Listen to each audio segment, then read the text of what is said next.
월스트리트는 지금 오젬픽과 위고비에 푹 빠져 있습니다. 일라이 릴리와 노보 노디스크 이름은 이제 뉴스에서 지겹도록 들리죠. 그런데 조용히 더 안정적으로 돈을 벌 가능성이 큰 쪽이 따로 있다면 어떨까요? 바로 이 약을 실제로 만들어내는 공장, 그리고 주사기를 공급하는 숨은 공급망 기업들입니다. 지금 GLP-1 비만 치료제는 주문이 폭주하는데 생산이 따라가지 못하고 있습니다. 수요가 넘치는데 공장이 부족한 전형적인 공급자 우위 시장으로 가고 있는 모습입니다. 오늘은 이 70조 원짜리 비만 치료제 시장에서 왜 신약이 아니라 공장과 부품 기업을 봐야 하는지 이야기해 보겠습니다. 그리고 끝까지 들으시면 이 공급망에 어떤 기회와 동시에 어떤 위험이 숨어 있는지도 함께 보시게 될 겁니다. 이제 본격적으로 왜 공장과 공급망이 중요한지부터 짚어보겠습니다. 비만 치료제 열풍의 중심에는 GLP-1이라는 펩타이드 계열 약물이 있습니다. 문제는 이 약을 만드는 과정이 생각보다 훨씬 복잡하고 까다롭다는 점입니다. 먼저 약의 심장에 해당하는 것이 펩타이드 원료 이약품, 그러니까 API입니다. 이걸 대량으로 일정한 품질로 만드는 회사가 바로 펩타이드 CDMO입니다. 여기서 첫 번째 병목이 생깁니다. 고난도 펩타이드를 합성하려면 수천억 원대 설비와 수년간 쌓인 노하우가 필요하기 때문입니다. 둘째 병목은 완성된 약을 담는 과정입니다.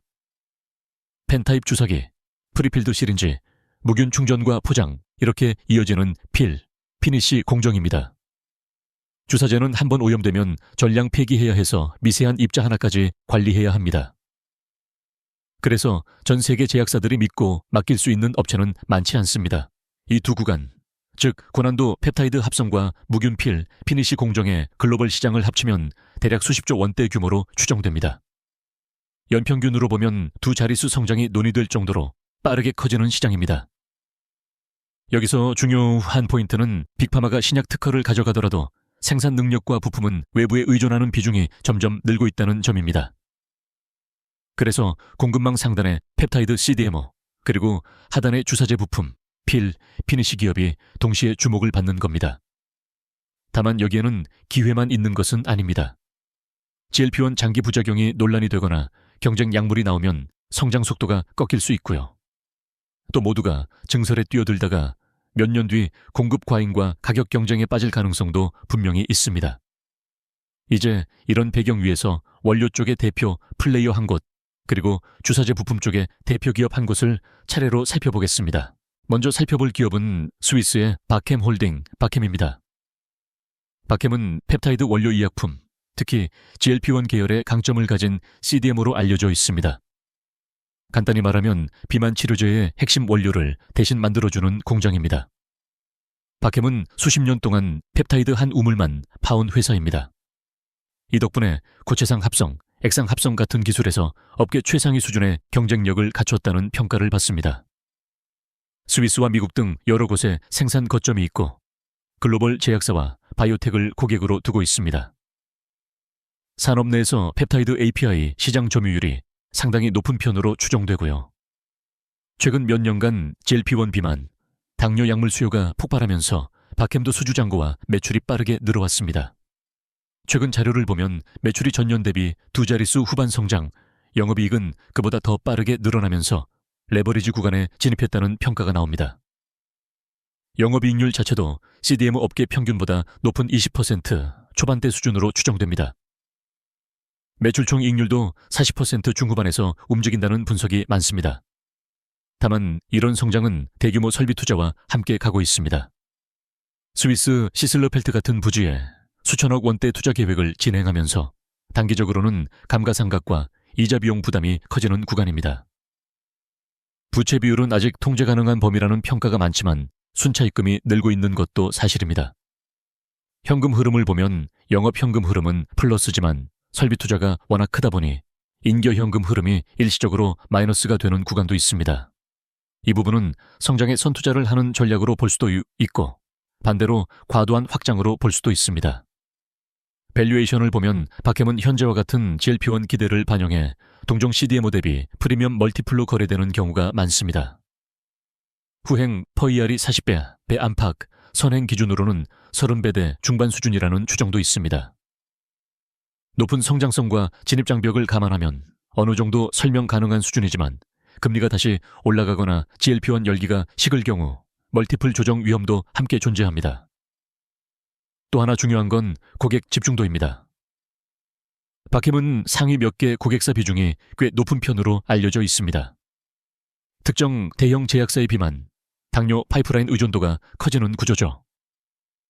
이 약들이 계속 잘 팔리면 큰 기회지만 규제 이슈나 부작용 문제로 성장세가 꺾일 경우 박햄 실적도 함께 흔들릴 수 있습니다.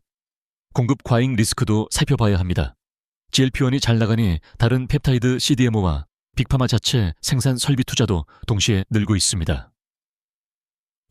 3년 뒤에는 펩타이드 생산 능력이 오히려 남아돌면서 단가 압박이 커질 가능성도 배제하기 어렵습니다.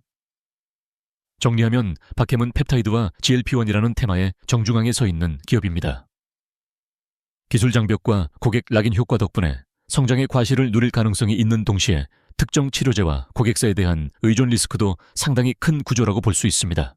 이번에는 밸류체인 하단으로 내려가 보겠습니다. 주사제의 용기와 부품, 필피니시에서 핵심 플레이어로 꼽히는 웨스트 파마슈티컬 서비스입니다. 웨스트는 거의 100년 가까이 주사제용 고무마개와 플런저, 실을 만들어 온 회사입니다.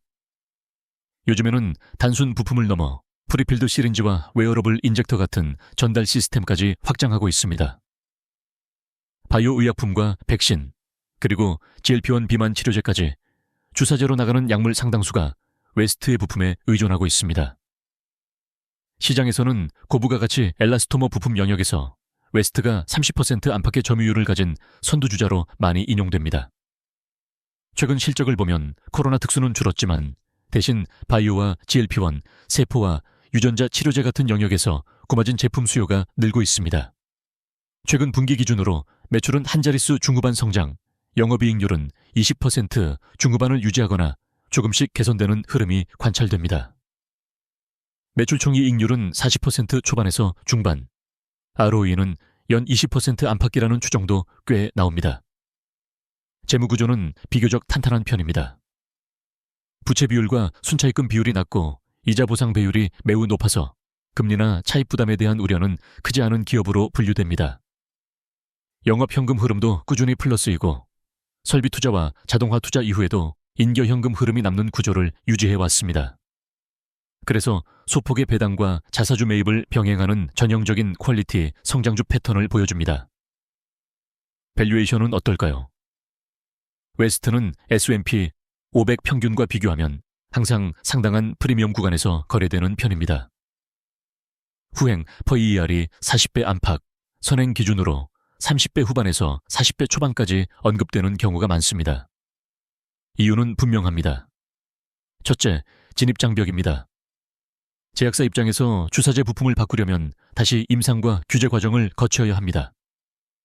약값에서 차지하는 비중은 몇 %도 안 되지만 문제가 생기면 피해 규모는 엄청나죠. 그래서 검증된 공급사를 잘 바꾸지 않는 경향이 있습니다. 둘째, 제품 믹스입니다.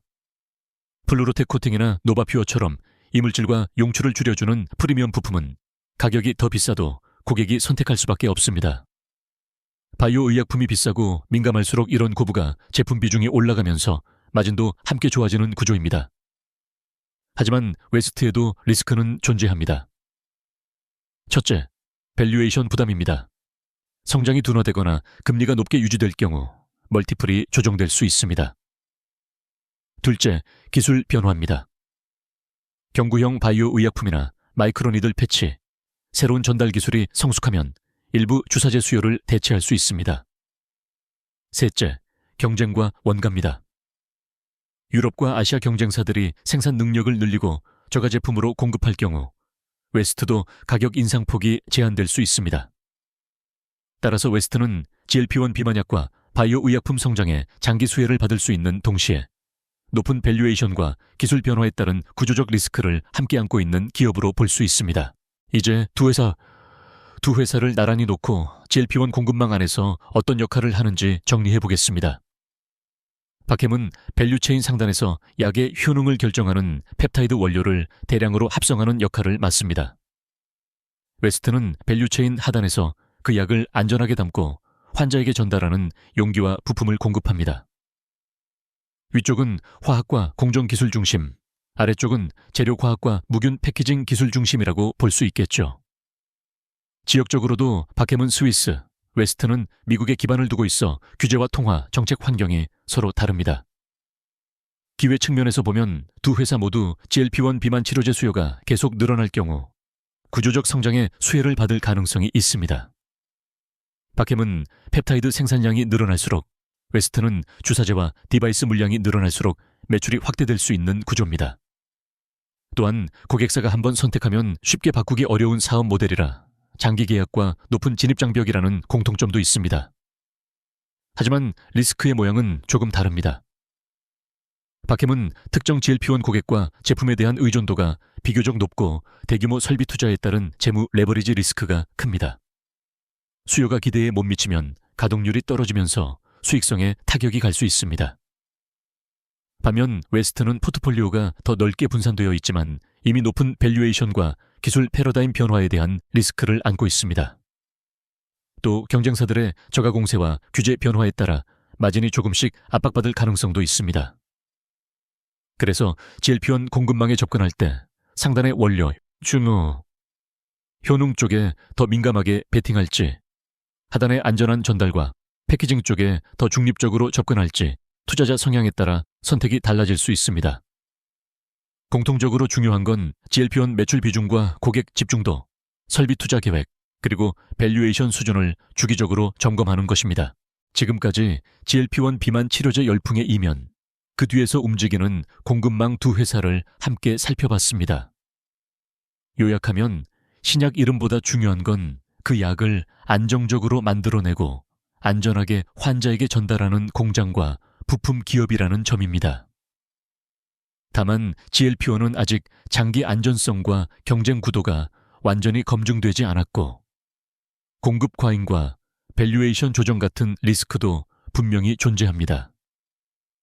그래서 GLP-1이라는 한 가지 스토리만 보고 접근하기보다는 각 기업의 포트폴리오 분산 정도와 재무 구조, 밸류에이션을 함께 비교해 보실 필요가 있습니다. 본 내용은 정보 제공을 위한 일반적인 설명입니다. 투자와 관련된 최종 판단과 책임은 언제나 시청자 본인에게 있습니다.